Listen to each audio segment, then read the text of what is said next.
Hi, my name is Jim, and today I'll be demonstrating how to use a deep learning TensorFlow model to identify an object in a live video stream and determine the direction of the object from the camera. This would allow us to perform such useful tasks as object tracking by an autonomous vehicle or having a robot approach or avoid a specific object. In this demonstration, I'll simply program a camera to turn toward a moving object. The technologies we'll be using in today's demo are the Raspberry Pi 4, the Coral USB Edge TPU coprocessor, a high-tech servo motor, the TensorFlow Lite machine learning platform, the OpenCV computer vision and machine learning software library, the RPi GPIO library for programming the servo pins, and of course the Python programming language. Again, the goal of this demo is to analyze the video stream from the Pi camera and to detect a specified object from the model of previously learned objects. For our first try, we'll start with an orange. When we detect one, we will want to move the servo motor upon which the camera is mounted in order to keep the object centered at all times. In real life, this understanding of where the object is relative to us would allow us to take some action with regard to the object, such as navigating a robot toward it, or away from it, or simply tracking it, as in a surveillance system. So the instructions for installing TensorFlow on the Raspberry Pi have been covered elsewhere, so I'm not going to go into great detail here. I'll provide a couple of great links in the description below the video. But a guy named Evan Juris, who runs a channel called Edge Electronics, has been an important resource for me with all of that I've done so far with machine learning, so I'll provide links to his stuff. The Coral USB accelerator is a hardware device that dramatically speeds up TensorFlow inferencing. It goes for about $60 on Amazon. We'll be using it in this demo, and it does require a bit of setup and slightly different programming, so if you're following along, you'll want to also complete step 2 of the instructions at the URL I just gave you. And again, that link will be in the description at the description beneath the video. So at this point, if you're following along, you'll have the TF Lite virtual environment set up, but if you're just watching, that's okay too.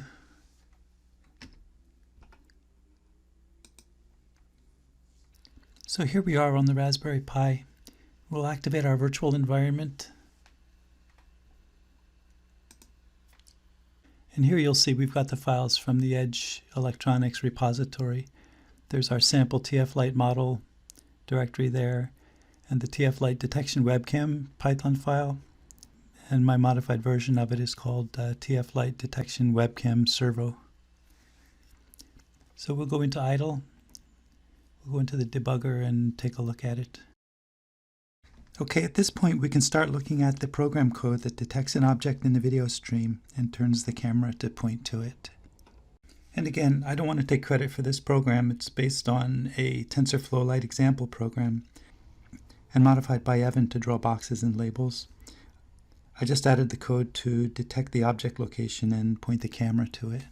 And I stripped out some code that won't be needed for our demonstration purposes. Let me enlarge this view a little bit. Here we import OpenCV for actually capturing the video and for drawing labels and boxes. And here we import the RPi library for interacting with the servo motor that's attached to the camera. We'll discuss that more soon. And here's our video stream class. For performance reasons, the video streaming is done in its own thread, but we don't need to be concerned with that for this demo. Just note that the actual capture uses OpenCV. And this read method is important. This is what allows us to capture each frame to look for objects, such as our orange. Here's where we accept command line arguments that control how the program is going to run. A deep learning model consists of a TensorFlow Lite model file and a text file containing labels for the models. For example, there's a model of an orange in the model file with a corresponding label in the label file. So we can specify those on the command line or accept the defaults. You can also specify a specific object to track. In our case, we'll be looking for an orange.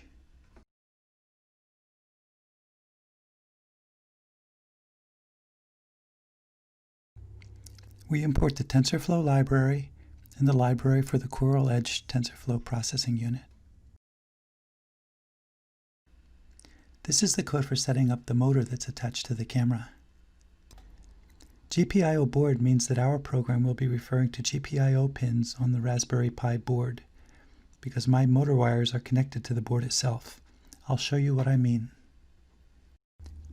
I attached my motor wires directly to the Raspberry Pi board. This is not a great practice because electricity surges from motors can damage the Pi.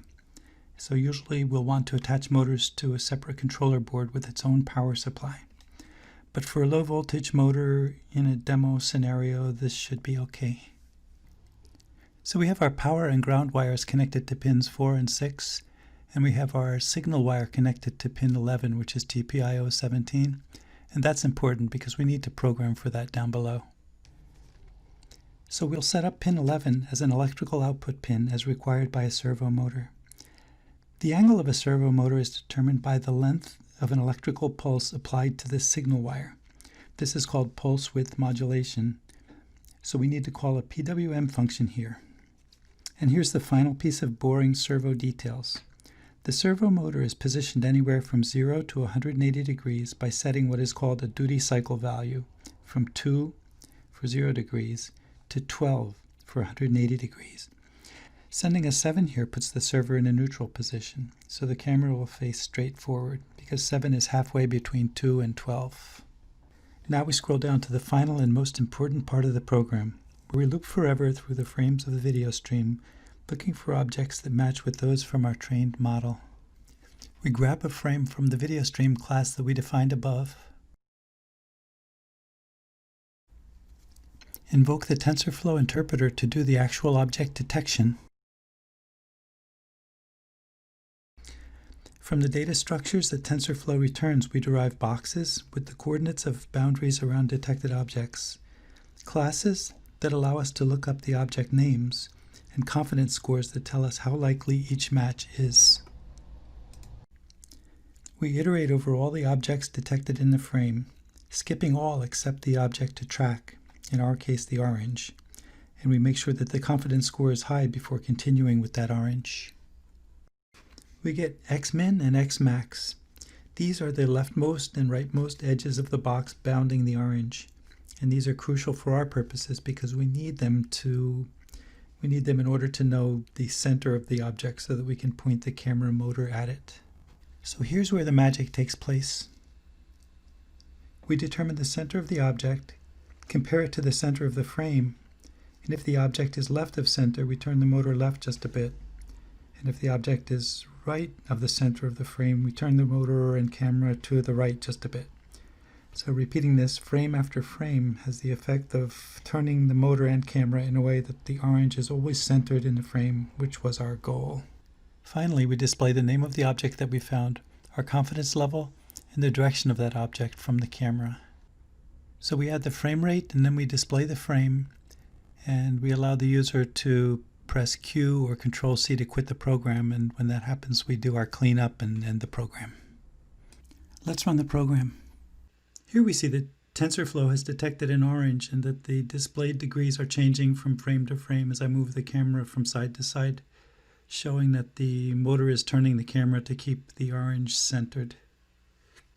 And here the motor is stationary, but I'm moving the orange so you can see as the degrees change that the motor is turning the camera to follow the orange. And we'll also demonstrate with a banana. Notice in the top left corner that we're achieving 24 frames per second. Full video is 30 frames per second, so the Coral USB accelerator is really speeding things up. And here we can see as I move the orange, the camera does in fact move with it, so mission accomplished.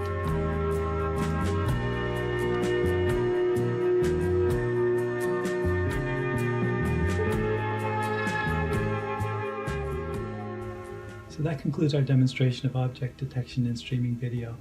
Determining the location of identified objects is at the foundation of everything we can do with computer vision. If you have any questions or comments or suggestions for future videos, please leave them in the comments section below. My name is Jim and I like pie. And I do too.